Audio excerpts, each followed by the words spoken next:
Jadi ada berapa kelompok di sini? 1, 2, 3, 4, 5, 6, 7, 8, 9. Berarti nanti ada 9 ya. Tapi yang seumpama kalau ada jawaban yang sama, nanti ibu kumpulkan, disatukan. Mana jawabannya yang hampir sama, yang tidak, nanti dipisah. Jadi kalau sudah selesai, paham nggak ya? Seperti apa yang ibu jelaskan ya? Tadi kan ibu sudah jelaskan apa itu keyakinan kelas, konsekuensinya apa, ya. Nanti ibu berikan. Jadi kalian nanti bisa berdiskusi. Satu kelompok itu berdiskusi, nah ya. Kalau selesai nanti bisa ditempel di sini untuk dibilang mana yang terbaik itu. Baru nanti ditempel di karton. Kan sudah bawa karton. Nah, karton itu ditaruh di dinding supaya kalian nanti tidak lupa dengan keyakinan yang kalian buat. Ya, ibu berikan. Jadi satu kelompok itu membuat 2 keyakinan. Ini konsekuensinya yang pink ya. Ayo diambil, dibuat, bisa dimusyawarahkan. Dimusyawarahkan. Ini yang konsekuensinya salah. Ya. Ini. Silakan membuat keyakinannya, terserah mau ditaruh yang mana.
Waalaikumsalam.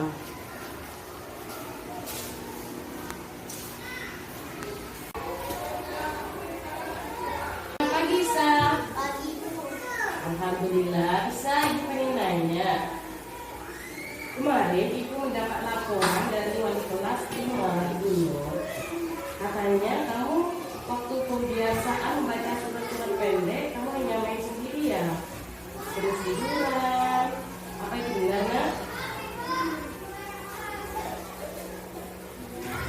Apakah kamu tahu kalau kamu dalam masalah sekarang?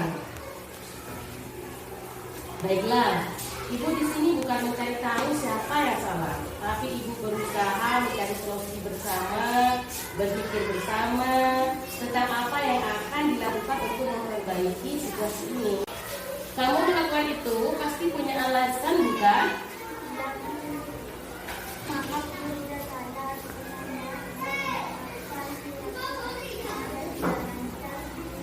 Oh, seperti itu. Tapi dengan sikap saya seperti itu bisa membuat Bu Nur tersenyum dan merasa tidak dihormati. Selain itu, teman-teman Isa pasti merasa terganggu. Berbuat salah itu wajar ya, karena kita manusia yang tak sempurna. Apa Isa masih ingat dengan kesepakatan kelas yang dibuat? Bagaimana? Iya, bagaimana?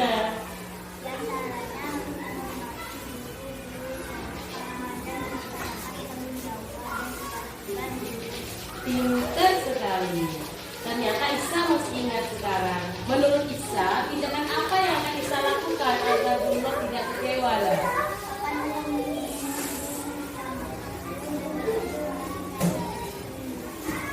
Pintar. Bagus, luar biasa Isa Idamu. Mulai sekarang Isa jangan menyerah ya. Baik, kalau seperti itu, terus langkah Isa selanjutnya apa, Nak?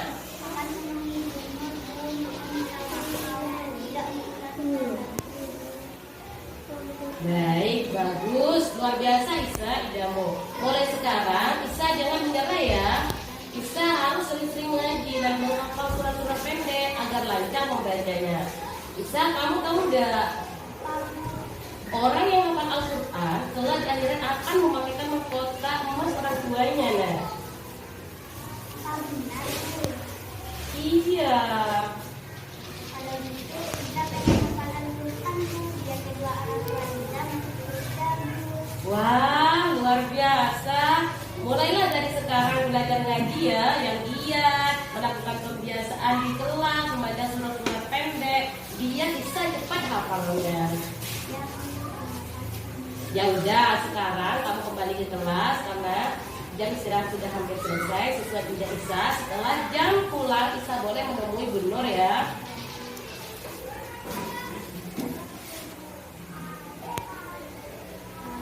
Waalaikumsalam. Assalamualaikum warahmatullahi wabarakatuh. Nama saya Izzatul Khairah dari siswi kelas 5 akan menyampaikan tanggapan tentang kasus saya oleh Ibu Mania. Pertama-tama saya dipanggil, takut sekali, deg-degan, takut dimarahi ataupun dihukum. Tapi lebih baik dari itu Ibu Mania mengajak saya berdiskusi dengan ramah. Tidak menghukum saya, dimana saya, apalagi menghukum. Tidak, tapi Ibu Mania malah mengajak saya berdiskusi dengan ramah untuk tidak mengulanginya lagi. Saya berharap semua guru, adapun kasus anak lain, mengambil tindakan seperti itu ataupun tidak dihukum, tidak dimarahin, dan lain sebagainya. Sekian dari saya. Wassalamualaikum warahmatullahi wabarakatuh.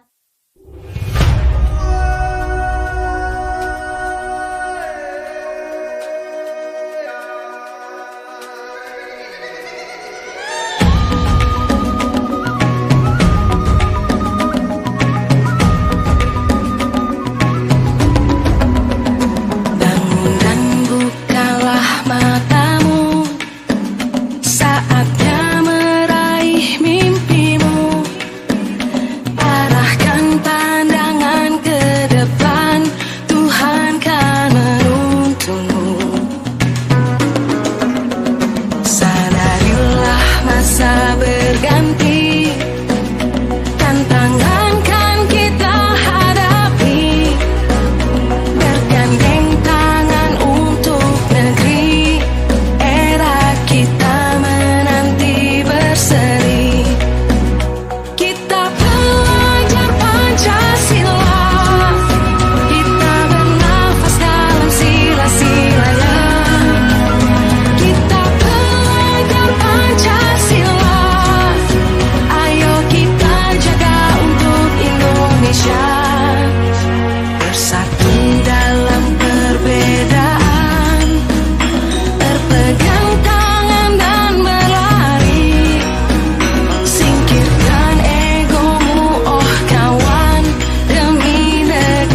Yuk.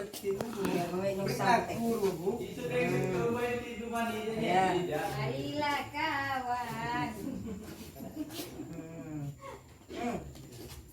Masuk, datang masuk. Kan Bapak Aiman.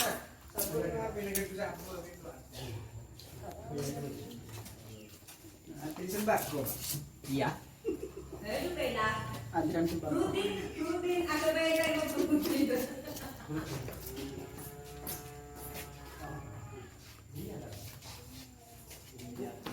Dari sini.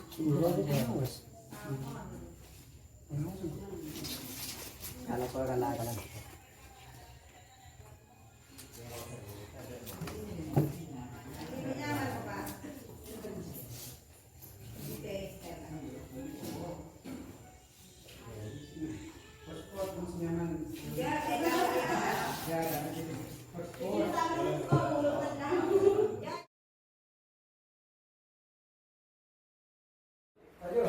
Assalamualaikum warahmatullahi wabarakatuh.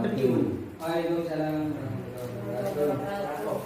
Yang kami hormati dan yang kami banggakan Bapak Ibu Dewan Guru SDN Bandang SDN Keramok 3. Marilah sejenak kita memanjatkan puji syukur kehadirat Allah Subhanahu wa taala atas limpahan rahmat dan nikmat yang diberikan kepada kita semua sehingga kita semua bisa melaksanakan tugas kita sehari-hari, yaitu untuk hari ini kita akan mendengarkan dari Bu Mania, yaitu mempresentasikan yaitu budaya positif ada di SDN Keramok 3.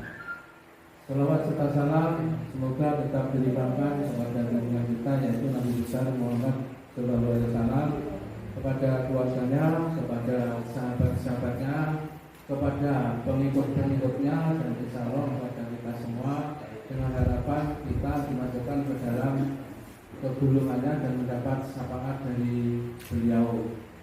Untuk itu Bapak Ibu, untuk meningkat waktu, marilah untuk Bu Mania memulai mempresentasikan yaitu tentang budaya positif di SDN Keramok 3. Silakan Bu Mania. Assalamualaikum warahmatullahi wabarakatuh. Waalaikumsalam warahmatullahi wabarakatuh. Yang terhormat Bapak Agus Wijaya SPD selaku Kepala Sekolah UPTD SD Negeri Keramok 3 dan yang saya hormati Bapak Ibu Guru hebat UPTD SD Negeri Keramok 3. Pertama, marilah kita panjatkan puji syukur kehadirat Allah Subhanahu wa taala yang mana atas berkat Allah lah kita masih diberi kesempatan di pagi kali ini untuk bisa duduk bersama dalam acara berbagi pemahaman terkait aksi nyata modul 1.4 budaya positif yang saya peroleh di pendidikan guru penggerak. Yang kedua, sholawat dan salam semoga tetap tercurah limpahkan kepada junjungan kita Nabi besar Muhammad Sallallahu Alaihi Wasallam. Semoga kita sebagai umatnya kelak memperoleh syafaatullah yaumil qiyamah. Amin amin ya rabbal alamin. Bapak Ibu guru yang saya banggakan, seperti apa yang saya katakan tadi, di sini saya di depan bukan menjadi seorang guru, tidak. Di sini kita sama ya Bapak Ibu, hanya saja saya ingin berbagi pemahaman saja terkait ilmu yang saya dapat di pendidikan guru penggerak. Semoga nantinya ini bisa bermanfaat untuk kita semua dan semoga kita bisa menerapkan budaya positif, kita bersama-sama bersinergis untuk menerapkan budaya positif di lingkungan belajar kita.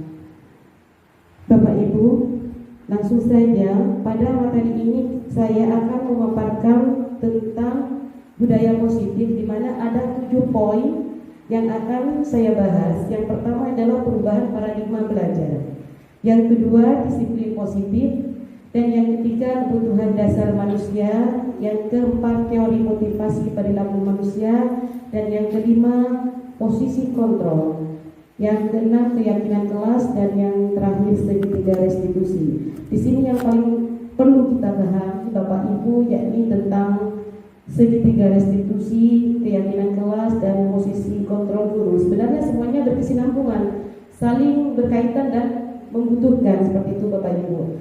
Pastinya kita menginginkan sekolah yang disiplin, murid yang disiplin, seperti itu ya. Nah tentunya kita juga harus menerapkan budaya positif. Nah untuk menerapkan budaya positif ini yang kita butuhkan adalah ini Bapak Ibu. Kita lanjut sebelum materi berikutnya. Ini ada pertanyaan pemantik, Bapak Ibu tinggal menjawab. Hukuman dapat mendisiplinkan anak, setuju atau tidak? Setuju. Kompak sekali setuju ya. Oke, yang kedua, pemberian hukuman dengan hal positif seperti membaca atau membersihkan halaman sekolah dapat meningkatkan disiplin anak. Setuju? Oke, kok setuju semua? Yang ketiga, memberi penghargaan dapat meningkatkan motivasi belajar anak. Setuju? Baik, dengan seiring waktu nanti Bapak Ibu bisa menjawab sendiri dari pertanyaan pematip ini ya. Kita lanjut pada perubahan paradigma belajar. Apa sih itu paradigma belajar? Perubahan paradigma belajar itu apa Bapak Ibu? Perlu dijelaskan? Baik. Di sini sudah jelas. Yang dimaksud dengan perubahan paradigma belajar di sini adalah pembelajaran yang dulu berpusat pada guru berubah menjadi pembelajaran yang berpusat pada siswa atau berpihak pada siswa. Lantas peran kita sebagai pendidik apa? Yaitu sebagai amung atau penuntun. Penuntun tumbuh kembang anak sesuai dengan bakat dan minat anak. Pastinya setiap anak itu berbeda-beda ya kan Bapak Ibu? Memiliki potensi tersendiri, karakteristik tersendiri. Nah, bagaimana kita nanti memposisikan anak dengan bakat-bakat tertentu, bakat-bakat tersebut? Nah, disinilah peran kita. Sehingga pembelajaran itu dibutuhkan berpihak kepada anak agar tercipta merdeka belajar yang tercermin dalam profil pelajar Pancasila. Nah, berbicara masalah profil pelajar Pancasila, ini tidak asing lagi pastinya, ya kan? Dalam profil pelajar Pancasila ini ada 6 elemen, di mana dalam masing-masing elemen ini ada nilai-nilai karakter tersendiri. Yang pertama adalah beriman, bertakwa kepada Tuhan Yang Maha Esa dan berakhlak mulia, mandiri, bernalar kritis, kreatif, bergotong royong dan berkebinekaan global. Di sini saya akan memberikan satu contoh saja nilai karakter yang ada pada poin yang pertama, yakni beriman, bertakwa kepada Tuhan Yang Maha Esa dan berakhlak mulia. Nah, di sini Bapak Ibu bagaimana hubungan manusia dengan seholik, manusia antar manusia. Saya contohkan dalam sebuah pendidikan. Di sini anak sebelum pembelajaran dimulai anak berdoa, ya kan? Kemudian melakukan pembacaan, pembiasaan membaca surat pendek, itu juga masuk pada nilai karakter poin yang pertama. Kemudian bertemu dengan guru, bersalaman, ya kan? Sopan santun, menyapa, itu juga masuk pada poin yang pertama, berakhlak mulia Bapak Ibu. Nah, untuk poin-poin berikutnya ini bisa nanti kita bahas di lain waktu, karena kayaknya kalau terlalu banyak pastinya boring ya Bapak Ibu ya. Kita lanjut pada disiplin positif. Ketika kita pisah antara disiplin dengan positif, apa sih makna dari disiplin itu Bapak Ibu yang menurut pemahaman Ibu? Apa itu disiplin? Teratur, benar. Ada lagi? Tepat waktu. Betul Bapak Ibu. Di sini makna disiplin adalah perasaan taat dan patuh terhadap nilai-nilai yang dipercaya. Nah, ya kan? Itu maksud dari kata disiplin, makna. Dalam bahasa budaya kita, makna kata disiplin ini telah berubah menjadi sesuatu yang dilakukan seseorang pada orang lain untuk memperoleh kepatuhan, pastinya, ya kan? Ketika kita membuat sebuah peraturan, pastinya bagaimana orang bisa mematuhinya, ya kan? Nah, kalau disiplin positif, apa sih disiplin positif di sini? Disiplin positif merupakan salah satu cara penerapan disiplin yang bertujuan menumbuhkan kesadaran anak secara internal untuk melakukan sesuatu tanpa adanya hukuman, ancaman, dan lain sebagainya. Jadi disiplin positif itu bagaimana menumbuhkan kesadaran anak, arti makna, memahami nilai dari peraturan tersebut. Tetap kita yakin, insya Allah kita tidak akan butuh yang namanya ancaman, ya kan? Saya contohkan seperti ini. Ketika kita memberikan sebuah peraturan, tetapi oke lah kalau peraturan itu disetujui oleh, maksudnya anak-anak bisa mematuhi. Kalau tidak, nah disiplin di sini berusaha menyadarkan anak apa sih makna dari nilai disiplin itu sendiri, nilai patuh seperti itu. Nah ini sesuai dengan nilai-nilai kebajikan universal yang kita pahami, yang kita percayai. Apa nilai-nilai kebajikan universal tersebut? Yaitu sifat positif manusia yang merupakan tujuan mulia yang ingin dicapai setiap individu, Bapak Ibu. Nah, tujuan dari disiplin positif ini bagaimana kita menyadarkan anak secara internal, bukan eksternalnya, seperti itu. Bisa dipahami Bapak Ibu? Nah, ini Ki Hajar Dewantara mengatakan, di mana ada kemerdekaan, di situ harus ada disiplin yang kuat. Disiplin yang kuat ini disiplin yang bagaimana? Yaitu self disiplin. Maksudnya disiplin diri. Jadi bagaimana anak itu berkewajiban untuk membangun motivasinya sendiri agar disiplin. Tetapi jika anak tersebut tidak mampu membangun motivasinya sendiri, maka itu dibutuhkan orang lain untuk membangun disiplin tersebut. Sama halnya dengan peserta didik. Ketika anak didisiplin tidak mampu membangun motivasinya secara internal, pastinya butuh kita Bapak Ibu untuk membimbing mereka agar mereka mampu membangun motivasinya secara sendiri, membangun kesadarannya. Lanjut ya Bapak Ibu, ini tentang 5 kebutuhan dasar manusia. Pastinya kita tuh melakukan sesuatu itu punya tujuan. Di sini ada 5 kebutuhan dasar manusia. Yang pertama adalah bertahan hidup. Nah, bertahan hidup atau kita kenal dengan survival adalah kebutuhan yang bersifat fisiologis. Ada yang bersifat fisik, kebutuhan fisik, ada yang bersifat fisikis. Yang termasuk pada fisiologis di sini adalah misalnya kita membutuhkan, kita pengen sehat, pengen rumah makan, kayak kebutuhan primer dan sekunder gitu ya. Nah, dari sisi psikologisnya seperti rasa aman, sama begitu juga dengan kita Bapak Ibu. Kita akan melakukan berbagai cara supaya kita memperoleh atau memenuhi dari kelima kebutuhan tersebut, ya kan? Kadang-kala orang memakai cara yang benar, ada yang tidak, seperti itu. Kemudian selanjutnya adalah kasih sayang dan rasa diterima. Nah, ini masuk kepada kebutuhan psikologis. Pastinya ketika kita berada dalam sebuah komunitas, ingin tidak kita diterima gitu Bapak Ibu, dapat perhatian gitu, pengen apa ini ya kan? Sama juga dengan anak, ketika anak dia di rumahnya tidak butuh perhatian, kadang-kala dia mencari perhatian di teman-temannya, dari gurunya, seperti itu. Kemudian berikutnya adalah penguasaan atau kekuasaan. Di sini kebutuhan pengakuan dan kemampuan. Pada posisi ini anak ingin menjadi seorang pemimpin, ingin tampil, ya, ingin tampil kompeten, diakui, dihormati, seperti itu. Berikutnya dari kesenangan, kebutuhan untuk merasa senang. Kebutuhan ini untuk mencari kesenangan, ya, bermain dan tertawa. Pokoknya apa hal yang membuat mereka tuh senang. Sering kita jumpai murid-murid di dalam kelas ketika kita asik menerangkan, anak malah bermain sendiri. Apalagi sekarang lagi musim, iya benar kata Pak Asis, musimnya lato-lato. Di luar kok habis sekali, ya kan? Bahkan di dalam kelas pun ini kan sudah tidak terkendali. Kenapa mereka melakukan tersebut? Karena ingin memenuhi kebutuhan itu, kebutuhan kesenangannya. Cuman tidak tahu posisi dan situasi kondisinya, seperti itu.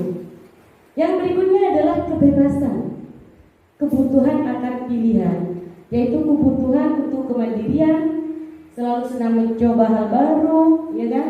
Mereka perlu banyak bergerak, suka mencoba-coba, ya. Mereka berusaha untuk tidak terikat lah. Apa yang mereka inginkan, mereka lakukan, seperti itu. Lanjut ya. Oke.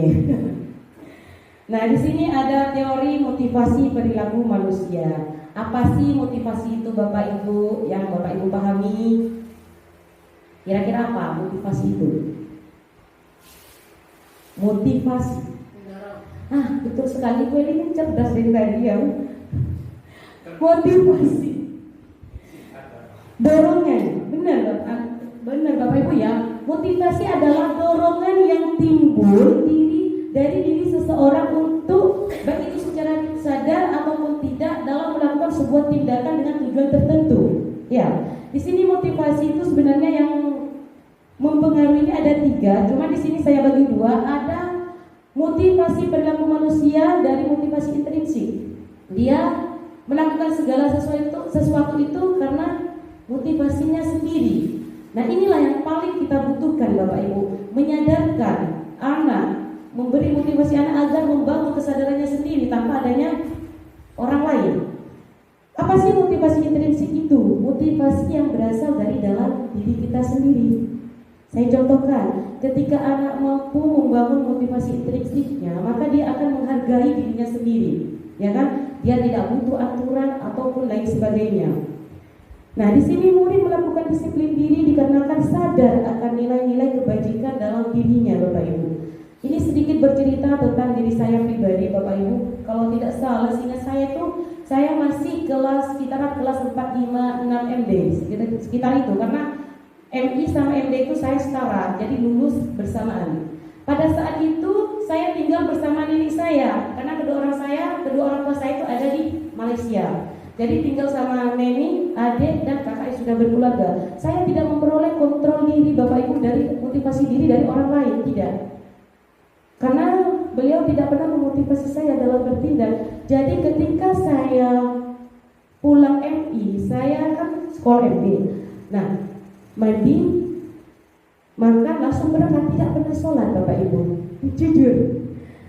Kecuali hanya maghrib, isya, ya subuh kalau tidur di tempat Pak Ustadz gitu. Jadi saya tidak pernah sholat yang namanya duhur pada saat itu Bapak Ibu. Tidak pernah adanya motivasi dorongan dari orang lain, tidak ada, dari keluarga pun tidak ada. Nah, saya biasanya itu berangkat dengan teman saya. Teman saya ini ngajinya itu sebelum jam 11, jam 12 sebelum duhur lah. Jadi dia, kalau saya jam 12 nyampe ke rumah teman itu baru datang dari tempat ngajinya. Setelah itu dia mandi, makan, maksudnya mandi, sholat, baru makan, berangkat. Seperti itu tiap hari Bapak Ibu. Nah, saya melihat, saya masih ingat benar ya kan, ketika teman saya itu sholat, bahkan saat mukenahnya pun saya ingat, jenis kainnya pun juga ingat. Saya melihat dari belakang Bapak Ibu. Ketika beliau sholat, saya berpikir, teman saya ini ahli ibadah, suka sholat, berarti dia masuk surga. Karena keyakinan saya pada saat itu, mereka yang sholat pasti masuk surga. Seperti itu Bapak Ibu. Karena memang tahap berpikirnya kan masih anak kecil.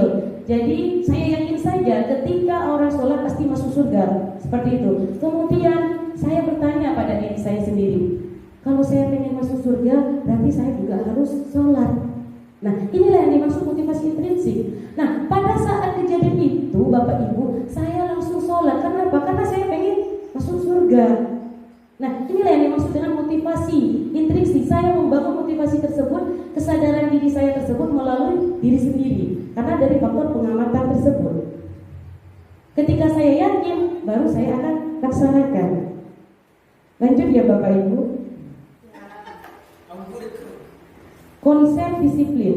Konsep disiplin di sini ada yang masuk pada identitas gagal, itu hukuman, dan disiplin yang masuk pada identitas sukses itu ada konsekuensi dan restitusi. Makanya Bapak Ibu, saya sarankan sebelum pembelajaran dimulai ini, apalagi sekarang ini kan semester awal dari semester genap. Jadi bagaimana kita nanti, apalagi guru kelas itu membuat keyakinan kelas. Ya, kenapa kok bukan peraturan kelas? Kenapa kok keyakinan kelas? Seperti itu. Nah, di sini konsep disiplin yang masuk identitas gagal sih tidak kalau di hukuman. Karena kalau dihukum siswa itu sakit fisik dan sakit psikisnya, pasti ya. Nah, di konsekuensi sesuatu harus terjadi karena konsekuensi ini adalah akibat dari apa yang kita lakukan. Iya kan? Nah, di sini kenapa kok masuk identitas sukses? Karena anak diajak untuk bertanggung jawab dengan kesalahannya. Saya contohkan, Saya contohkan, anak menumpahkan es krim, ya kan? Terus orang tuanya meminta, silakan kamu bersihkan es krim tersebut sampai bersih. Kemudian anak langsung membersihkan. Ini kan mengajar, ini namanya konsekuensi, mengajarkan anak untuk bertanggung jawab. Seperti itu. Bisa dipahami Bapak Ibu? Alhamdulillah. Nah, di restitusi inilah yang paling penting Bapak Ibu. Restitusi merupakan pilihan. Ini sebuah keharusan lah. Dibandingkan dari keduanya, restitusi itu adalah pilihan yang paling terbaik gitu. Yang kedua, sistem tidak akan berjalan jika murid tidak takut. Benar tidak? Meskipun kita membuat sebuah peraturan hukuman, tetapi kalau siswa tidak melakukannya, tidak takut, kan percuma, ya kan?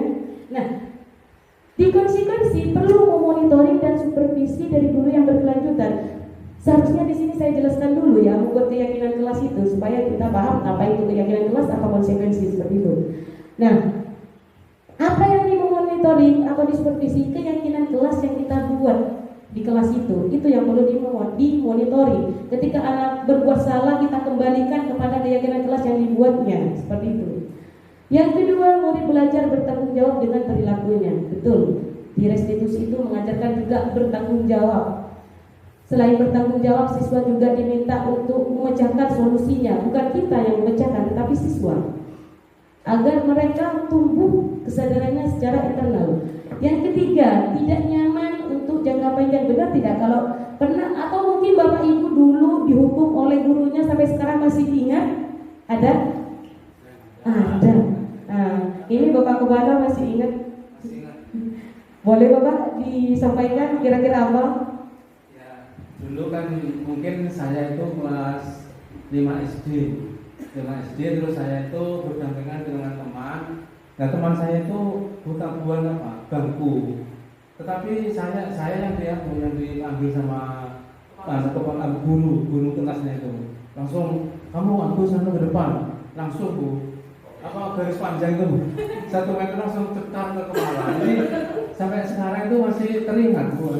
Waktu SD kelas 5 itu sangat teringat sekali. Kalau pengalaman masih pengalaman masih kecil itu terjadi apa ingat, selalu ingat. Iya, seperti pengalaman Bapak Agus barusan ya kan. Apapun hukuman yang bersifat fisik, psikis itu pasti akan diingat. Sama halnya juga dengan kita. Nah, kalau konsekuensi tidak nyaman, namun untuk jangka pendek. Kenapa kok jangka pendek? Oh, nggak sampai jangka panjang kayak hukuman? Karena makanya dari tadi itu saya diharapkan membuat keyakinan kelas. Siswa yang membuat keyakinan kelas, siswa yang membuat konsekuensi bersama guru. Ketika siswa melakukan kesalahan, kembalikan saja kepada konsekuensi yang dibuat oleh siswa, sehingga dia sadar, oh iya, kan saya yang buat peraturan, apa keyakinan kelas, saya melanggar. Jadi konsekuensi itu siswa itu sudah tahu hukumannya, apa akibat yang ia langgar itu dia tahu. Tapi kalau hukuman itu kan guru satu sebelah pihak ya kan. Siswa tidak tahu apa yang akan guru lakukan, hukuman seperti apa. Tapi kalau di konsekuensi tidak, di keyakinan kelas tidak, ya kan? Karena sudah membuat konsekuensinya. Nah, yang di restitusi fokus pada pemecahan masalah jangka panjang. Kenapa kok dikatakan jangka panjang? Karena sifatnya ini mendidik Bapak Ibu. Ya, mungkin tidak perlu saya baca sampai ke bawah ya, atau lanjut atau bagaimana? Lanjut. Oke, karena paham saya lanjutkan. Loh.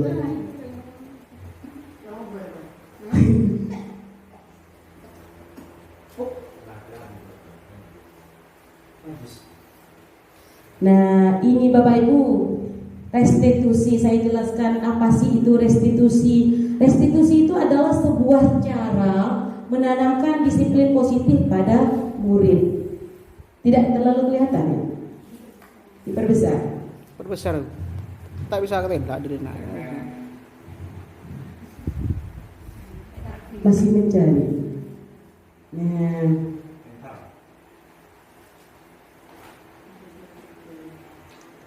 restitusi adalah sebuah cara menanamkan disiplin positif pada murid.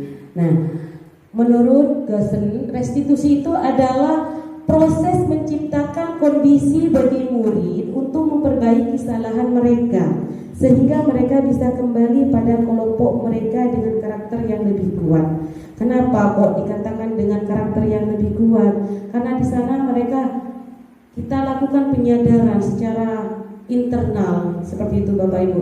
Selain kita mengajak anak untuk bertanggung jawab dengan kesalahannya, juga kita mengajak anak untuk mencari solusi dari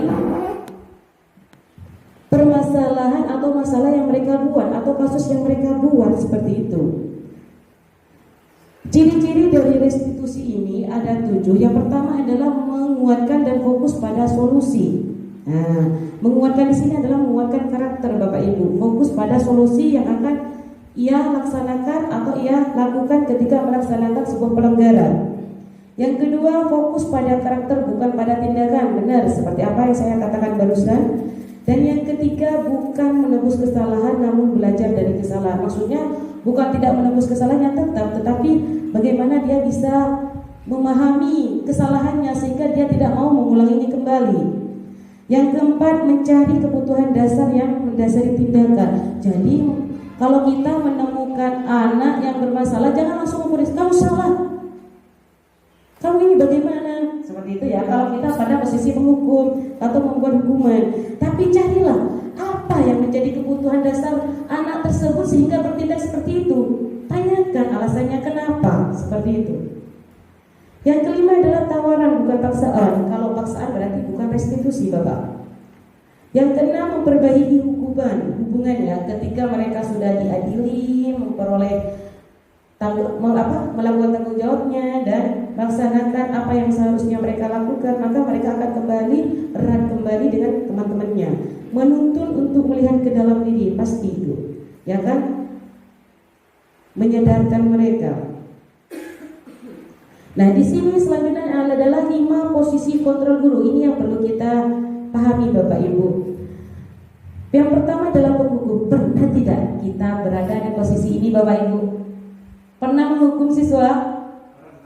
Pernah, saya sendiri juga sering malah Bapak Ibu. Mungkin kalau Bapak Ibu enggak ya, kalau saya sering. Penghukum ini ada yang sifatnya fisik, ada yang tidak. Nah, pastinya Bapak Ibu seperti apa yang saya katakan tadi, ketika kita menghukum anak itu pastinya merasa sakit, ya kan? Betul tidak? Dan sifatnya jangka pandang seperti apa yang dikatakan Bapak Kepala kita tadi, diingatnya sampai sekarang. Di memori itu benar-benar tertancap kuat gitu. Nah, ini termasuk pada identitas gagal Bapak Ibu. Nah, berikutnya adalah posisi kontrol guru sebagai pembuat merasa bersalah. Apakah pernah kita membuat anak merasa bersalah ketika dia melakukan kesalahan? Pernah tidak? Iya pernah, sama, ya kan? Sama, saya juga seperti itu Bapak Ibu. Tapi ketika saya belajar di sini ternyata apa yang saya lakukan itu masuk pada identitas gagal. Pembuat merasa bersalah di sini artinya biasanya omongan kita itu lebih rendah seperti itu ya Bapak Ibu, tetapi menusuk. Bahkan ada yang mengatakan lebih baik sakit gigi daripada sakit hati. Kalau saya enggak, kedua-duanya tidak mau, ya kan? Nah, inilah kenapa saya sedikit bercerita tentang teman saya pada saat itu SMP Bapak Ibu, kelas 3 kalau nggak salah. Ada salah satu guru yang membuat dia merasa bersalah. Nah, dia ketika guru tersebut membuat dia merasa bersalah, dia diceramai lembut memang, tapi menusuk sehingga semuanya diam. Dia pun terdiam dengan 1000 bahasa, tapi ekspresi wajahnya itu beda, sudah memira.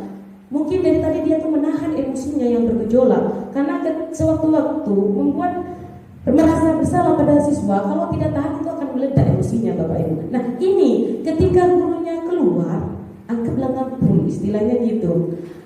Anak tersebut langsung berdiri mengebrak sekuat tenaga bangku. Bapak Ibu, kita tuh kaget. Kemudian dia keluar dan membanting pintu. Ini salah satu membuat merasa bersalah kalau akibatnya kalau anak tidak mampu menahan emosionalnya. Berikutnya adalah teman. Nah, ini masuk pada identitas sukses Bapak Ibu. Kira-kira pernah nggak kita menjadi posisi teman pada siswa? Pernah ya? Pernah. Pastinya pernah. Nah, di sini ada dua dampak, Bapak Ibu, ada dampak positifnya, ada dampak negatifnya. Apa sih positifnya? Nah, positifnya di sini adalah kalau seumpama hubungan antara guru dan murid itu akan semakin erat, ya kan? Akan terjalin keharmonisan. Tetapi dampak positifnya, dampak negatifnya, kalau anak tidak dalam keadaan dia butuh kita dan kita tidak bisa memberi bantuan, yang terjadi anak akan merasa kecewa. Oh, dia bukan teman saya lagi, guru sudah tidak menganggap saya sebagai teman. Itulah faktor negatifnya. Yang berikutnya adalah memantau. Memantau apa yang kita pantau? Keyakinan kelas yang kita buat tadi, ya kan? Kita selalu memonitori, melihat keyakinan kelas itu berjalan atau tidak. Itu butuh pemantauan. Berikutnya adalah manajer. Ini Bapak Ibu yang kita harapkan dari 5 posisi kontrol ini, inilah yang paling harus kita terapkan seharusnya jika kita ingin menerapkan budaya positif di sekolah kita. Apa sih itu posisi manajer? Ini kata-kata sudah tidak asing lagi ya, kata manajer. Apa sih Bapak Ibu? Manajer, pengatur. Iya, benar. Mengontrol. Manajer, ketika kita menjadi manajer bukan hanya sebagai manajer saja, tetapi kita mampu merangkul sebagai teman dan pemantau. Nah, ini Bapak Ibu, kita bisa menjadi teman, bisa jadi pemantau. Inilah posisi manajer. Apa sih itu manajer? Karena di manajer kita tuh mengajari anak untuk bertanggung jawab kepada kesalahannya, dan kita selalu mendukung mereka untuk mencari solusi dari akibat kesalahan yang mereka buat. Itu kalau kita berada di posisi kontrol. Apalagi nanti diterapkan dalam segitiga restitusi. Posisi ini yang paling strategis dan produktif yang harus kita laksanakan. Lanjut ya Bapak Ibu. Lanjut. Nah, contoh penerapan 5 posisi kontrol. Ini ada contoh kasus, murid tidak memakai atribut lengkap saat upacara bendera. Kalau kita ada pada posisi penghukum, yang kita lakukan adalah patuhi aturan sekolah, lalu berdiri di barisan lain. Nah, kan seperti itu. Tetapi kalau kita berada di pembuat merasa bersalah, mungkin ada kita agak lebih rendah. Berapa kali Bapak bilang sama kamu, Bapak kecewa sama kamu. Nah, tetapi kalau posisi kita pada teman, apa yang kita akan katakan? Ayolah yang tertib, buat Bapak dan Ibu guru bangga. Kali ini tidak apa-apa berbuat salah, diberi sebuah alternatif pilihan. Tapi kadang ada sengaja Bapak Ibu, ya kan? Namun ketika kita pada posisi kontrol pemantau, kamu sudah melanggar apa keyakinan kelas kita dan apa konsekuensinya. Kita larikan kepada konsekuensi dan keyakinan kelas yang mereka buat, yang kita buat di kelas sesuai dengan kesepakatan kita.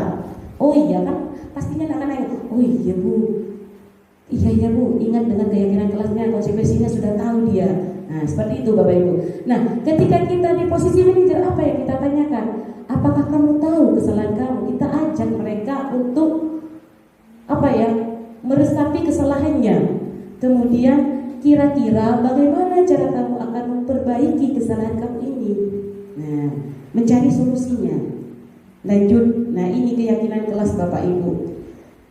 Mengapa adanya keyakinan kelas itu penting untuk terbentuknya sebuah budaya positif? Kenapa kok membuat keyakinan kelas bukan peraturan kelas seperti itu ya? Terus bagaimana mewujudkan keyakinan kelas yang efektif? Nah, ini Bapak Ibu. Di sini ada sebuah ilustrasi tentang orang yang memakai helm, agar kita bisa memaknai keyakinan. Mengapa kita memiliki aturan memakai helm pada saat naik kendaraan sepeda motor? Kenapa? Kenapa Bapak Ibu? Kenapa memiliki helm? Kenapa kira-kira? Kepanasan. Oke, untuk kepanasan. Kepanasan itu agar kenapa nanti? Ada nilai apa yang ingin ia peroleh? Keselamatan, benar. Yang kedua, mengapa kita memiliki peraturan penggunaan masker dan setiap saat pada masa COVID-19. Itu ada nilai apa juga Bapak Ibu? Keselamatan juga. Selain itu ada lagi. Selain dari keselamatan. Betul sekali. Betul Bu Eli, benar. Ada nilai keselamatan dan kesehatan. Inilah yang dimaksud Bapak Ibu. Nilai-nilai keselamatan dan kesehatan inilah yang disebut dengan keyakinan. Sehingga ketika kita yakin, kita akan melaksanakannya tanpa adanya kontrol dari luar. Seandainya meskipun tidak ada peraturan, dia akan tetap melaksanakan. Inilah fungsinya. Kenapa kita butuh keyakinan kelas? Seandainya tidak ada peraturan, ini dibutuhkan.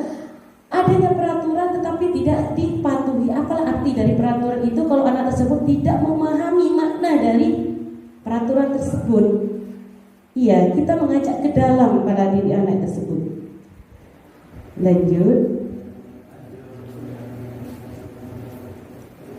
Di sini bagaimana pembentukan keyakinan kelas? Nah, pastinya Bapak Ibu sebelum kita membuat keyakinan kelas, kita harus beritahu terlebih dahulu apa sih keyakinan kelas itu, beri pemahaman mereka, terus konsekuensi itu apa pengertiannya. Nah, di sini bagaimana pembentukan keyakinan kelas? Nah, bersifat lebih abstrak. Perbedaan antara peraturan dengan keyakinan kelas, kalau keyakinan kelas itu bersifat lebih abstrak, sedangkan peraturan itu lebih konkret dan rinci. Yang kedua, sedikit saja Bapak Ibu, membuat keyakinan kelas itu jangan terlalu panjang, nanti anak-anak lupa, ya kan? Yang ketiga, berupa pernyataan universal umum. Ya. Yang keempat, sesuai dengan kondisi kelas. Pastinya kita tidak mungkin menyamakan membuat keyakinan kelas antara kelas 1 disamakan sampai kelas 6, tidak bisa. Karena setiap kelas itu memiliki iklim yang berbeda-beda juga. Yang paling tahu itu adalah guru kelas. Seperti itu ya. Yang kelima, dibuat dalam bentuk positif kalimatnya. Contohnya, jangan berlari di dalam kelas atau koridor. Jangan beri kata jangan, tapi berjalanlah di dalam kelas dan koridor. Seperti itu. Buat kalimat yang positif seperti itu. Yang keenam, semua warga kelas dilibatkan saat pembuatan pernyataan keyakinan kelas. Harus. Kenapa kok semuanya harus dilibatkan? Karena ini yang membuat adalah sesuai dengan kita. Agar kenapa? Agar mereka mematuhi keyakinan yang mereka buat dan konsekuensi yang mereka buat. Seperti itu Bapak Ibu. Jelas ya? Alhamdulillah, memang cerdas-cerdas. Berikutnya adalah proses pembuatan keyakinan kelas. Nah, di sini yang pertama adalah langkahnya berdiskusi. Nah, didiskusikan dulu dalam pembuatan keyakinan kelas. Yang kedua, memberi pemahaman pada murid apa sih itu keyakinan kelas, apa itu konsekuensinya. Kemarin tuh saya membuat di kantor antara keyakinan dengan konsekuensi. Anak-anak itu tidak paham Bapak Ibu. Perlu dijelaskan. Bahkan saya menganalogikan, membandingkan dengan keyakinan ini ibaratkan sebuah peraturan. Nah, konsekuensi itu ibaratnya sebuah sanksinya, hukumannya. Bilang gitu. Atau kalau seumpama nanti kita membuat, kalau semua membuat sesuai juga tidak paham, tidak apa-apa. Kita yang membuat konsepnya, bahasanya seperti ini. Dan anak-anak boleh kalian mengadopsi dari keyakinan kelas dan konsekuensi yang kita buat, yang Bapak buat. Nah, tidak apa-apa. Yang penting itu dipatuhi, disepakati bersama.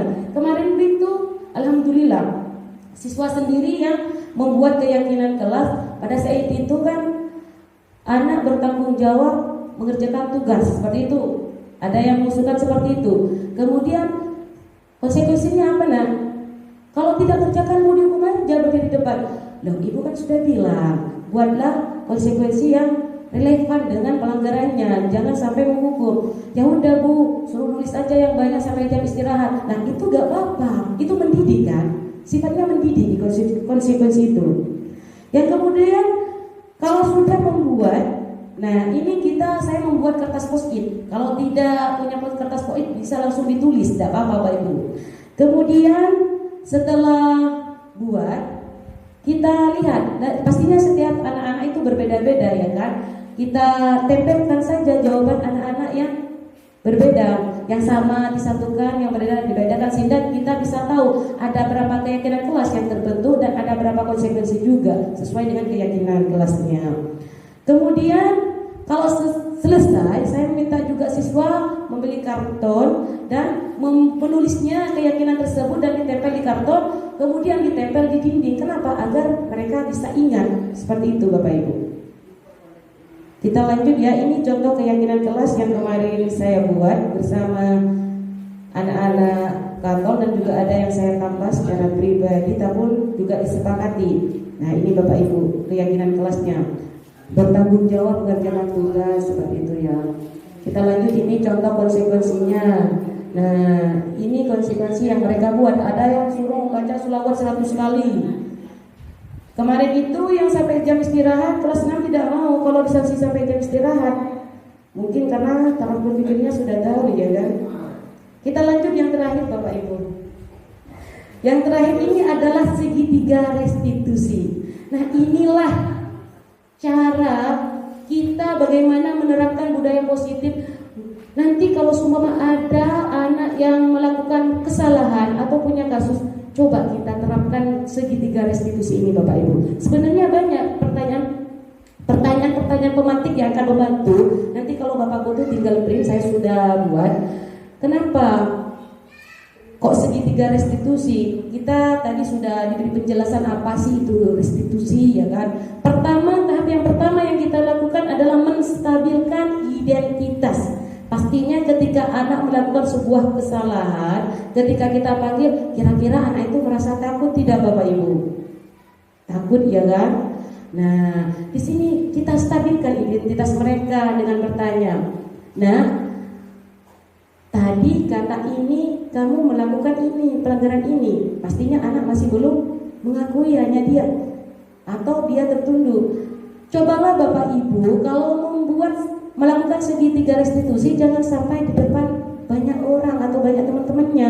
Ambillah tempat yang nyaman dan enak yang bisa lebih terbuka anak-anak, agar mereka tidak malu seperti itu.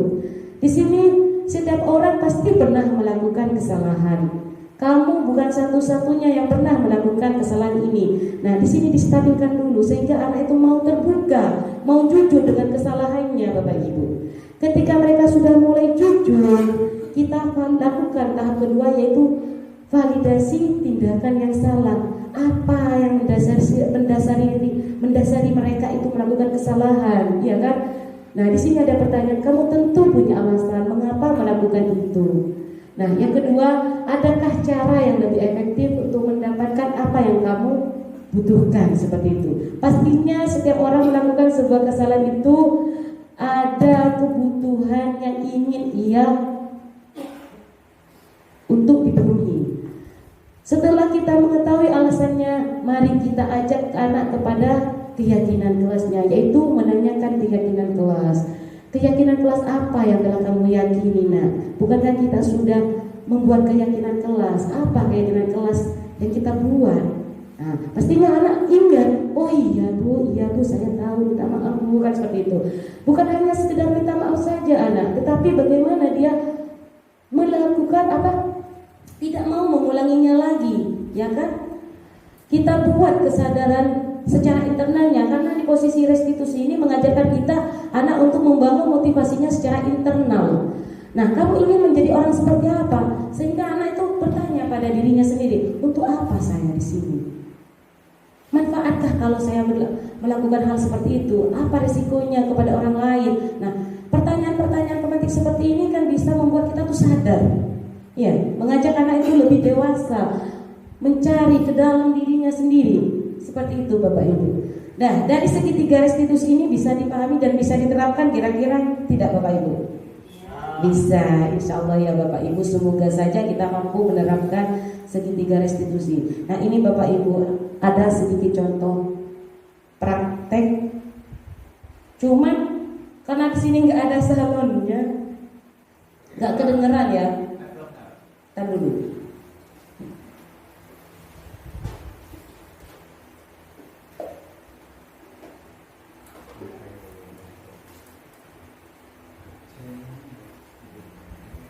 Ini sebenarnya sudah full Bang. Tapi kenapa ya? Anak mic-nya dari mic-nya. Mana? Mic-nya belum sampai.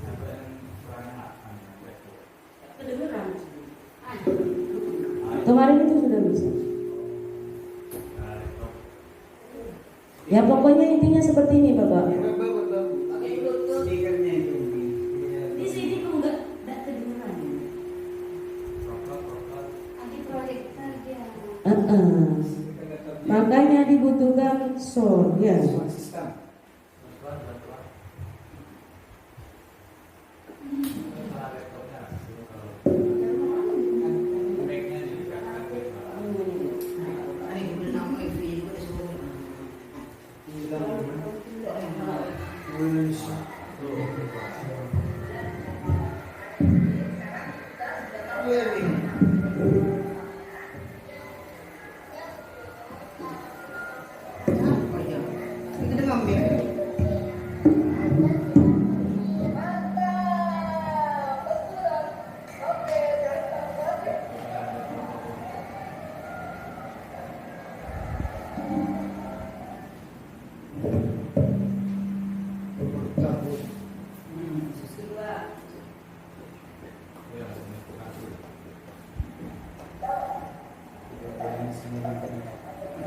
Bener juga kan?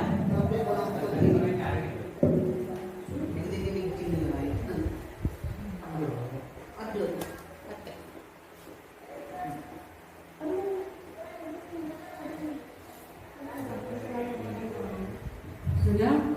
Karena ini sudah tidak bisa didengar, mohon maaf ya Bapak Ibu. Nah, dari materi ini kita langsung simpulkan saja. Dari semua apa yang saya paparkan tadi Bapak Ibu, untuk menumbuhkan budaya positif di lingkungan sekolah kita, yang pertama kita memang harus ya, guru bersama murid membuat keyakinan kelas, itu yang pertama Bapak Ibu. Membuat keyakinan kelas dengan konsekuensinya sehingga murid menjadi disiplin. Ya, yang kedua, guru menjadi kontrol sebagai posisi manajer. Itu yang diharapkan.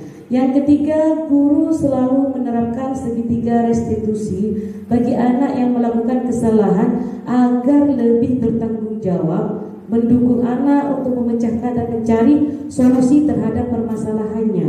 Seperti itu. Yang kemudian yang kedua, melaksanakan pembelajaran yang berpihak pada siswa. Seperti apa yang pertama saya paparkan, agar kita tercipta sebuah pembelajaran yang merdeka belajar, kita harus berpihak pada siswa. Kita penuhi apa yang menjadi kebutuhan dasar mereka, menggali potensi talenta mereka, ya kan? Kalau seumpama siswa pintar matematika, tidak apa-apa kita ikutkan olimpiade matematika. Sama halnya juga mereka pintar seni, melukis, menggambar, bernyanyi, kita ikutkan, latih, asah mereka Bapak Ibu. Seperti itu. Yang terakhir adalah budaya positif ini mendorong lingkungan yang nyaman dan aman pastinya Bapak Ibu. Kira-kira mampukah kita bisa menerapkan budaya positif di lingkungan sekolah kita Bapak Ibu? Itu kembali pada diri kita Bapak Ibu semua. Kalau kita memang punya niat, insya Allah akan mampu merubahnya. Nah, hal ini Bapak Ibu, menerapkan budaya positif ini tidak bisa kita nikmati sehari dua hari. Nah, kita membuat keyakinan kelas sekarang semuanya. Kalau hanya satu kelas saja yang membuat keyakinan kelas, tidak bisa Bapak Ibu. Ini butuh secara bersinergis dari kelas 1 sampai kelas 6, seperti itu. Nah, setelah ini kita buat, kita tidak bisa memetik hasilnya sehari, 2 hari, sebulan, 2 bulan, tidak. Bahkan 1 tahun, 2 tahun, 4 tahun baru kita memperoleh hasilnya Bapak Ibu. Nah, kalau dari sekarang saja kita tidak berusaha untuk menerapkannya, membuat, kapan lagi kita memetiknya, ya kan? Kita menanam, pasti kita akan memetiknya. Istilahnya seperti itu Bapak Ibu. Mungkin itu saja yang perlu saya sampaikan. Kurang lebihnya kalau ada kata-kata yang kurang berkenan, mohon maaf yang sebesar-besarnya. Wassalamualaikum warahmatullahi wabarakatuh. Gimana? Ada pertanyaan atau tidak? Kalau tidak, saya cukupkan. Oke, alhamdulillah sudah paham semuanya ya, dan semoga Bapak Ibu bisa menerapkan budaya positif di sekolah kita dan kita bisa memimpikan sebuah siswa yang disiplin, lingkungan sekolah yang nyaman dan aman. Akhirul kalam, wassalamualaikum warahmatullahi wabarakatuh. Oke, sudah.